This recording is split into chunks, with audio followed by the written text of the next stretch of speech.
मेरो शरीरमा इम्प्लान्ट राखिराख्यो भने मलाई क्यान्सर हुन्छ कि हुँदैन, यो फलामले क्यान्सर गराउँछ कि गराउँदैन। नमस्ते, मेरो नाम डाक्टर ऋषि विश्व, म हाडजोर्नी विशेषज्ञ। म मुख्यतया हाडजोर्नीसम्मको ट्रमा र जोर्नी प्रत्यारोपण केसेसहरू हेर्ने गर्दछु। सो यो भिडियोलाई हामी 5वटा पार्टमा डिभाइड गर्छौँ। इम्प्लान्टले रियरली केही प्रब्लमहरू ल्याउने गर्दछन् त भन्दा है, त्यो पनि व्यवहारिक प्रब्लमहरू। सो पहिलो व्यवहारिक प्रब्लम के हो त भन्दाखेरि, मानिलियो मेरो हातमा अपरेसन गरिएको थियो र फलामको एउटा प्लेट राखेको थियो र मलाई ब्याङ्कमा घुम्न जानु पर्यो भने मलाई स्क्यानरबाट, जब म एयरपोर्ट स्क्यानरबाट छिर्छु त्यो बेला त्यो स्क्यानर बज्ने गर्दछ होइन। यो कुनै ठुलो इस्यु त होइन, तर कमनली एउटा फेस गरिने एउटा इस्यु हो। अनि त्यस्तै गरी मानिलियो मसँग स्टेनलेस स्टिलको इम्प्लान्ट हालिएको छ र मेरो शरीरमा एमआरआई गर्नु पर्यो भने त्यो बेला सर्टेन कहिलेकाहीँ केही इस्युजहरू आउने गर्दछ। अब हामी सेकेन्ड पार्ट अफ द भिडियोमा हौ, यो कति कमन हो यो सर्जरी भन्ने कुरा।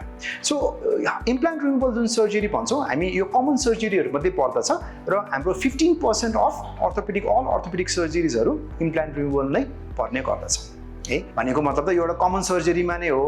तर एउटा अध्ययनले के देखायो त भनेर भन्दाखेरि 13,059 वटा इम्प्लान्ट रिमुभलहरूको अध्ययन गर्दाखेरि त्यसमा 9.6% कम्प्लिकेसन रेट देखियो है।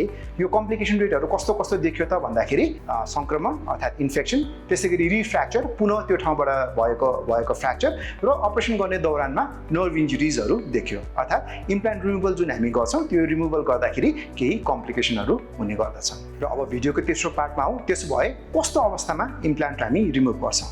सो मुख्यतया 4वटा अवस्थामा हामी इम्प्लान्ट रिमुभ गर्छौँ, जुन बेला हामीले इम्प्लान्टलाई झिक्नै पर्ने हुन्छ। सो पहिलो इन्डिकेसन के हो त भन्दा इन्फेक्सन अर्थात् सङ्क्रमण। शरीरमा अपरेसन गरियो, कुनै प्रकारको रड हालिएको छ वा पाता हालिएको छ तर त्यहाँ इन्फेक्सन भयो भने सो अवस्थामा हामी इम्प्लान्ट रिमुभ गर्छौँ। भने दोस्रो इन्डिकेसन भनेको नन युनियन, हड्डी जोडाउनको निम्ति हामीले अपरेसन गऱ्यौँ, हामीले फलाम राख्यौँ तर त्यो हड्डी जोडिरहेको छैन। सो त्यो अवस्थामा पनि हामीले फलामलाई झिक्छौँ अर्थात् इम्प्लान्ट रिमुभल गर्छौँ।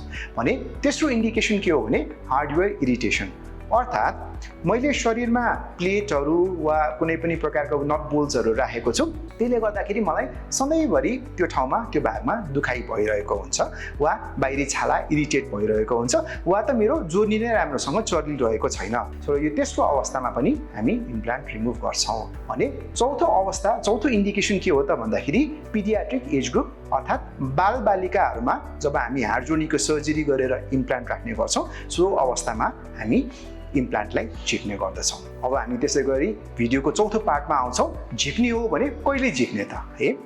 सो कहिले झिक्ने भन्ने प्रश्नको उत्तरमा हामी यसलाई 2 भागमा विभाजित गर्छौँ हामी। पहिलो भाग जोडिसकेका हड्डीहरू र दोस्रो भाग भनेको नजोडिएका हड्डीहरू। नजोडिएका हड्डी त्यहाँ कुनै प्रकारको, अघि मैले भनेको जस्तै कुनै प्रकारको इन्फेक्सनहरू सङ्क्रमण भयो भने त तुरुन्तै झिक्नु पर्यो।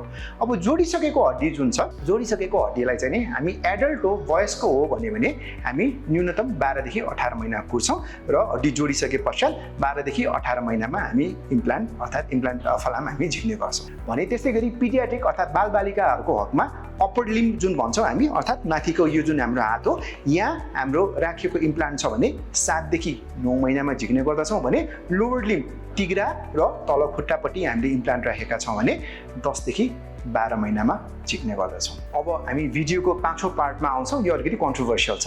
सो क्वेसन गर्ने गरिन्छ, मेरो शरीरमा इम्प्लान्ट राखिराख्यो भने मलाई क्यान्सर हुन्छ कि हुँदैन, यो फलामले क्यान्सर गराउँछ कि गराउँदैन। सो यो प्रश्नको उत्तर गर्दा हामी रिसर्चतिर फर्कन चाहन्छौँ है। जोन्सटनले 2025मा पब्लिस गरेको एउटा रिसर्चमा जहाँ उहाँले के गर्नुभएको थियो भने 16वटा ठुला स्टडिजहरूको मेटा एनालिसिस गर्नुभएको थियो र यसमा धेरै लगभग 10 लाखवटा बिरामीहरू संलग्न भएका थिए। सो यो अध्ययनमा के देखाइयो भने जोर्नी प्रत्यारोपण पछि राखेका जुन इम्प्लान्टहरू, जुन प्रोस्थेसिसहरू हुन्छ त्यसले कुनै पनि हालतले क्यान्सर गराउँदैन भन्ने देखायो। भने त्यस्तै गरी सन् 2024मा सन र उनका कलिगहरूले गरेको अर्को अध्ययनले पनि के देखायो त भन्दा यो इम्प्लान्टहरू, यो प्रोस्थेसिसहरूले क्यान्सर गराउँदैन। तर सन् 1956 यता मैले यो भिडियोको क्रममा रिसर्च गर्ने क्रममा चाहिँ नि 92वटा यस्ता इन्डिभिजुअल केसेसहरू रहेछन् जसमा इम्प्लान्ट र क्यान्सर अर्थात् सार्कोमाजहरू एसोसिएटेड देखिएका छन्। बटम लाइन के भयो त भनेर, सो बटम लाइन के हो त भनेर भन्दाखेरि हाम्रो शरीरमा यदि इम्प्लान्ट छ भने